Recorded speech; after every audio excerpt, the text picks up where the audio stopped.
SOS. 3 lettres, basiques, mais pourtant dures à prononcer.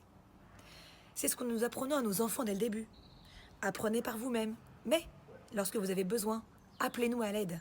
Et c'est ce qu'ils font, n'est-ce pas? Maman! Maman! Très souvent. C'est un autre débat. Ils y arrivent, eux. Se faire demander de l'aide est une preuve de confiance en nous pour résoudre une problématique. D'autant plus lorsque la personne se sent vulnérable à ce moment-là. Sauf qu'aujourd'hui, nous sommes des adultes. Et nous nous focalisons sur notre capacité à montrer notre force, notre autonomie et notre indépendance.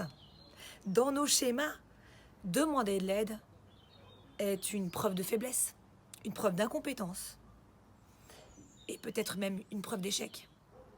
Si on change de point de vue, demander de l'aide est une preuve de lucidité à pouvoir diagnostiquer que nous avons besoin d'autres compétences pour résoudre notre problématique et donc d'humilité. Notre prescription. Si vous êtes témoin de quelqu'un qui pourrait avoir besoin d'aide, vérifiez-le en lui posant une question essentielle.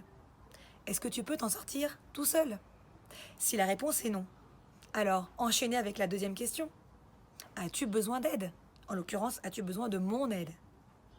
Si la réponse est oui, il en sortira puissant de cette capacité à demander. Vous en sortirez valorisé de votre capacité à l'aider. D'un autre point de vue, si c'est vous qui avez besoin d'aide, verbalisez-la. Vous en sortirez plus fort, parce que lucide, à votre besoin d'être entouré. D'ailleurs, la semaine dernière, je coachais un directeur de la performance, et dès les premières secondes que je l'ai eu en ligne, je sentais une émotion inhabituelle chez lui. Je le coupe et je lui demande « Est-ce que tout va bien ?» Il pleure. Et il me dit « Je suis désolé, excuse-moi, je viens d'apprendre une mauvaise nouvelle concernant la santé de ma femme ce matin. J'ai enchaîné les réunions, j'ai pas eu le temps de digérer l'info, je suis désolé. » Alors non, Eric, je ne t'excuserai pas.